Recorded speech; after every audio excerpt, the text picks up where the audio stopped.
Hello and welcome back to another episode of Uncovered, produced by TVC22. I'm your host, Bruce Cruz.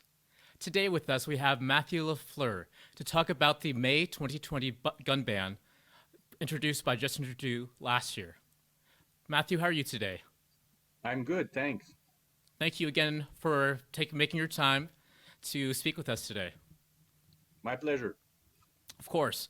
Why don't we just start by getting into why you started hunting? Starting hunting or started the store? Just a little bit of history into how you got into hunting. It's in the family. My dad's an avid hunter. I was born in a hunting family. My dad used to do waterfall hunting here on the Ottawa River. He brought me as a young kid, and it stuck to me. Later on, he acquired land in Lanark area for a deer hunt camp. So I've been in it for a while, let's say. As someone who doesn't hunt, can you explain some of the benefits and like how you got into it, why, some of the reasons? It's a sport like any other sport, hockey, baseball, golfing. Um, it also benefits, you can benefit from it with the food you harvest. It's just like fishing or doing some camping. It's an outdoor activity that can be enjoyed by men and women, young and older. I see. Okay. Why don't we go into the history and how you started your hunting store here in Rockland?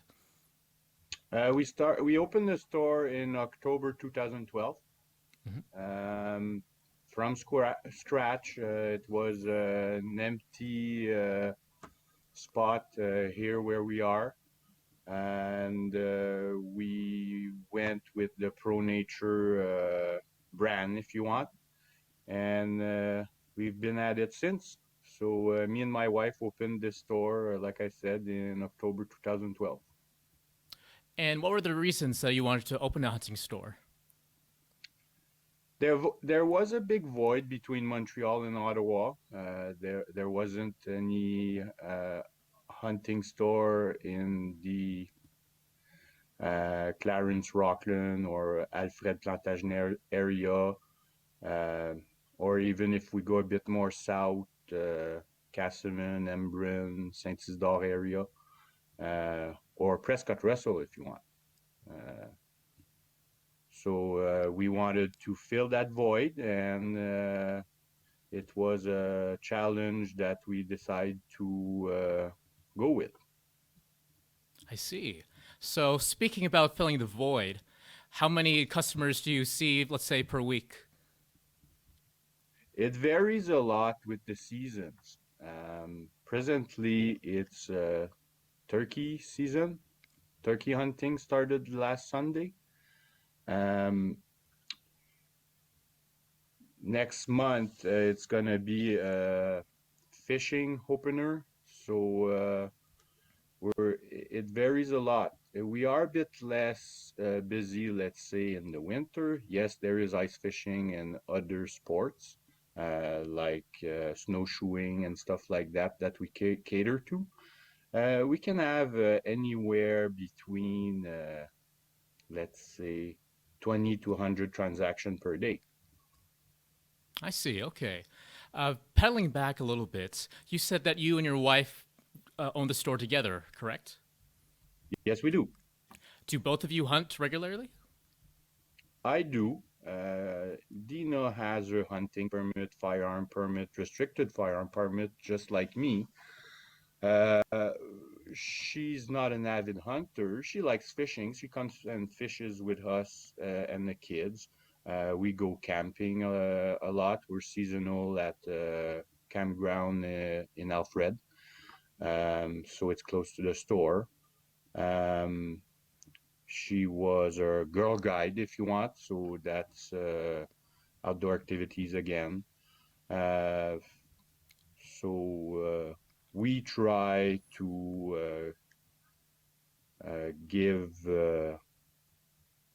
this back to our kids, our two sons, also. And when you say give back, what kind of values are teaching when you're teaching them hunting?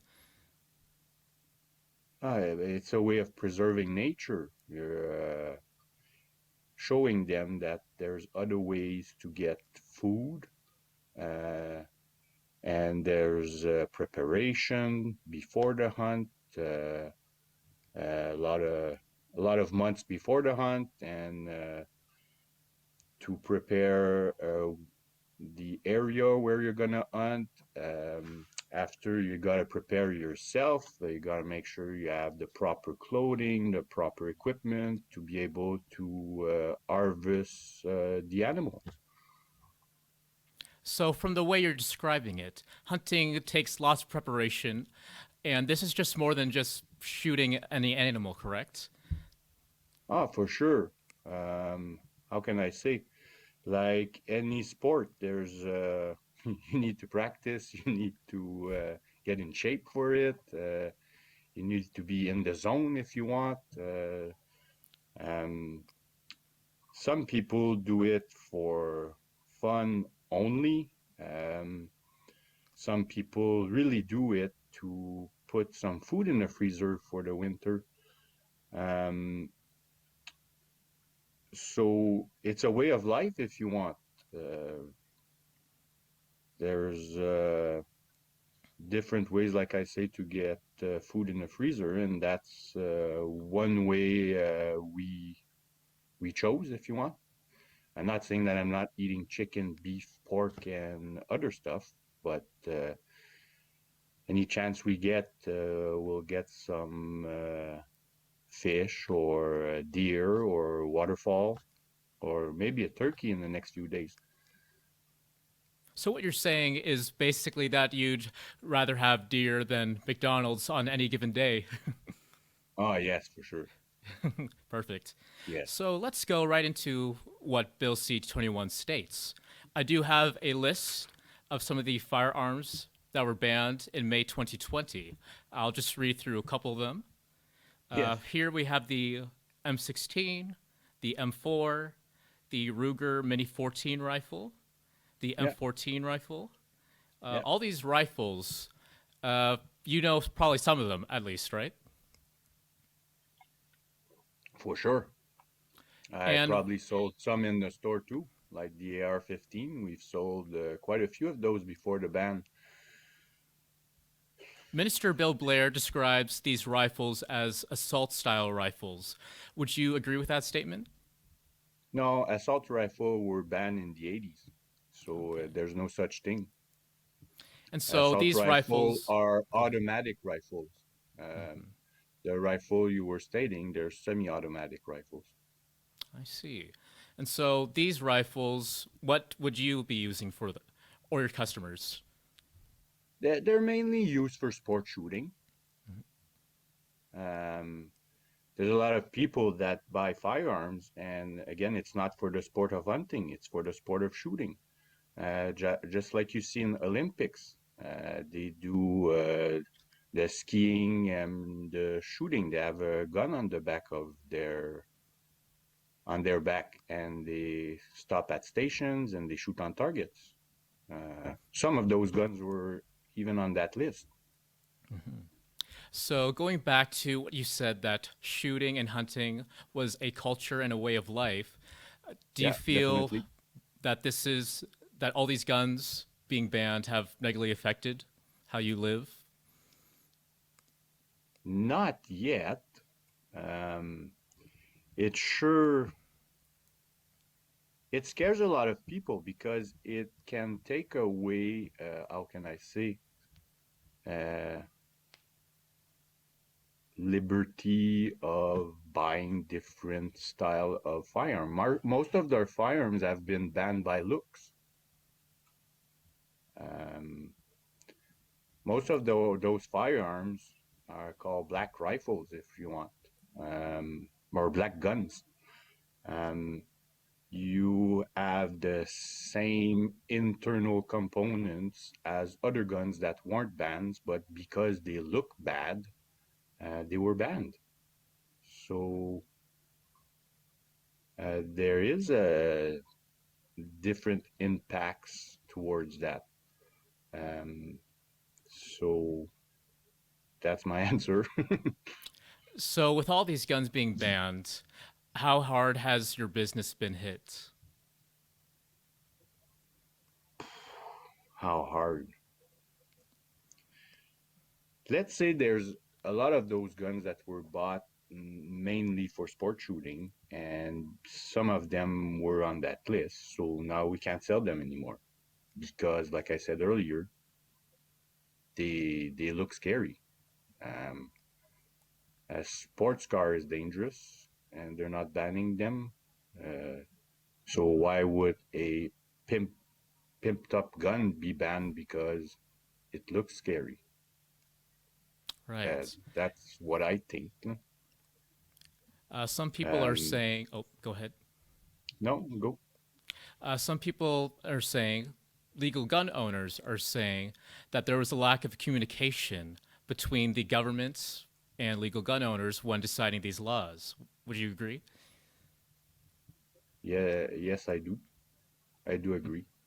Um, those laws were pushed by anti-gun people, uh, so they didn't take in consideration for sure what the sport shooter and or the hunter had to say. Uh, they're trying to control what we can sell or not sell, um, because of what they think should be sold. Um, it's how can I say, it's like a way of it's unfair that they're categorizing gun by looks and not by their utility, if you want.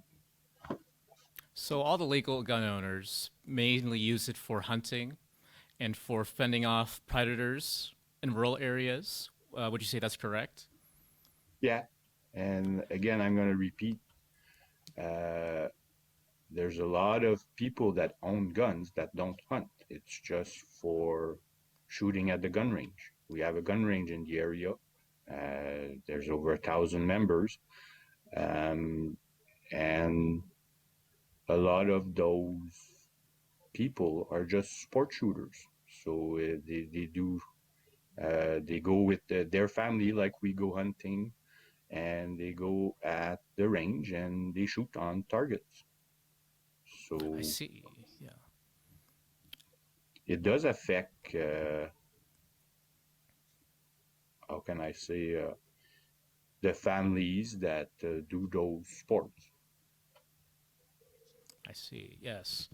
So some people are saying that gun problems have nothing to do with rural gun problems, if there were any. That municipal needs and rural needs for gun control are completely different. Would you agree with that statement? Yes, for sure. Um, big city, small city, there's different problems or different uh, cultures, if you want, different ways of life. If you live in the city, you might be living in a high rise, uh, or you might be farming in the country, and you might need a gun for depredation, if you want, because you have any type of animals or harvest to protect or stuff like that. Yes. I do want to skip over to another aspect of Bill C-281. Airsoft rifles and the airsoft sports is a highly lucrative business in Canada. I myself used to be an airsofter, retired, and now Bill C-21 has tried to ban replica firearms. What do you say about that? We don't particularly sell airsoft here in the store. Uh, Closest to that would be BB guns and pellet guns. which are also on that list, though, if I read properly, because they would fall under the replica. Um, and again, yes, it's a different sport with uh, a gun that shoots plastic bullets, your airsoft, instead of lead bullets. Uh, and again, it's just like the recreational shooter that goes at the range, but it's airsoft, or it could be paintball, for the matter. So, why attack those sports or those types of activities? I really don't have a clue why they're doing that. And where are we actually discussing of that today is very odd for me to be discussing. Um, they're, I feel like they're trying to tell us what we can and cannot do as a, I don't know, family activity or with friends. I see. Going back to that, would you say that just the general public is lacking general knowledge on both of these sports? What I think is that the media is the way they're turning it is for the safety of people. It has nothing to do with safety, banning airsofts or other types of firearms, because the firearms that are used in uh, different, uh, how can I say, public uh, public shootings, if you want, uh, are mainly not acquired by legal gun owners. So why attack us? Again, they're attacking the easiest prey, if you want. We become the prey. That's what I think about that. Um, when you own firearms in Canada, um, you get every day you get a I can't find the word. I had it in my notes. We get a safety check or a police check every day on our record. So they're attacking people that are getting already verified every day to make sure that they're not doing any criminal activities. Um, but what are we doing to check on the real criminals is is the real thing that we should be talking about today. um, so that's what I can answer to that. Speaking on that point, what do you think the government should do to crack down on illegal gun smuggling and other illegal gun activities rather than what they're proposing by banning all these types of assault rifles?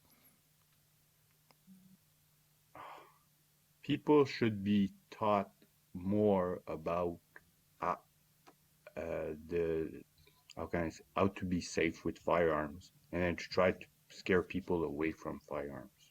Because when people uh, know about the safety of firearms, uh, they're not scared as much of it. It's just like riding a bike for the first day. It might look scary, or skating for the first time. It might look scary. Handling a gun for the first time is scary or might look scary.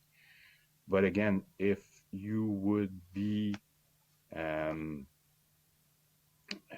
I wrote, if there would be more people awareness about that, or introduce it in school, in the school system, in gym class with archery and outdoor ed, uh, I think people would have a totally different view on firearms and on what to do with uh,